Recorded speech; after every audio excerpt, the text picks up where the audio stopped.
আসসালামু আলাইকুম রহমতুল্লাহি ওবরকাতুহ। কেমন আছেন? আশা করি অনেক অনেক ভালো আছেন।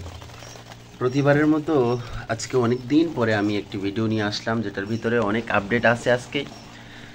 আপনারা জানেন, ইতিপূর্বে আমি একটা ভিডিও দিয়েছিলাম যেটার ভিতরে একটি শালিক পাখির বাচ্চা ছিল। হ্যাঁ, ওইটা তুফানের সময় তালগাছ থেকে পড়েছে। তো পরবর্তীতে আমি সেটা কুড়িয়ে পাওয়ার পরে সেটাকে আমি লালন পালন করতে থাকি। পরবর্তীতে আমি আপনাদেরকে না বললেই নয়, এটার বয়স আমি যখন পাইছি একদিন, আপনাদেরকে ভিডিও দেওয়ার পরেই আমার ফ্যামিলিগত একটা বড় সমস্যা হয়েছে, যার কারণে আমি চলে চলে গিয়েছিলাম। পরবর্তীতে এটাকে আমি একটা ছোট আমার এখানে ছিল, তার কাছে আমি এটা দিয়ে গেছিলাম আমানত।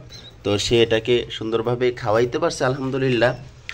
এটা একটু গ্রোথ অনেকটাই বাড়ছে আলহামদুলিল্লাহ। এটা দেখতেছেন অনেক সুন্দর, মাশাআল্লাহ। এটা এখন এই অবস্থায় আছে আলহামদুলিল্লাহ।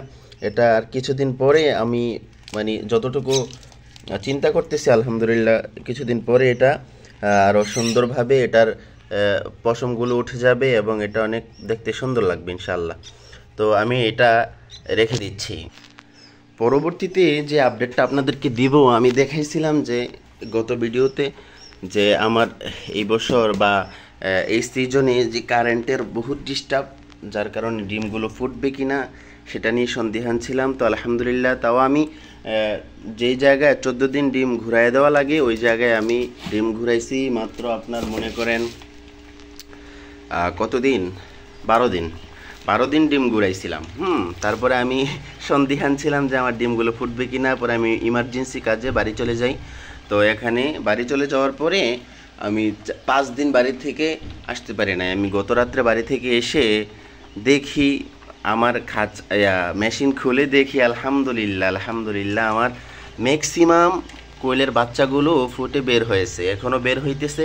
তো আমি আপনাদেরকে সেটাই ক্লিয়ার করছি। আমি এখান থেকে কিছু ডিম এবং খোসা অলরেডি ফেলে দিছি এবং আপনারা এখানে দেখতে পাচ্ছেন যে ব্রোডিং বক্সে আমি কিছু বাচ্চা নামিয়েও রেখেছি আলহামদুলিল্লাহ এখান থেকেই। তো আমি আপনাদেরকে অবশ্যই পরবর্তীতে জানাবো যে আমার কতগুলো বাচ্চা ফুটেছে এবং কতগুলো বাচ্চা ফুটে নাই। এটার আপডেট আমি ইনশাল্লাহ আপনাদেরকে পর্যায়ক্রমে জানিয়ে দেব। তো ছোটো ভাইয়ের চ্যানেলটা সাবস্ক্রাইব করবেন। ভালো থাকুন, সুস্থ থাকুন। ইনশাল্লাহ পরবর্তী আপডেট আমি ইনশাল্লাহ আপনাদেরকে দিব যে এগুলো কী অবস্থা এবং কিভাবে সার্ভাইভ করতেছে, ওইটা আমি আপনাদেরকে জানিয়ে দেবো ইনশাল্লাহ। ভালো থাকুন, সুস্থ থাকুন। আসসালামু আলাইকুম রহমতুল্লাহি ওয়া বারাকাতুহু।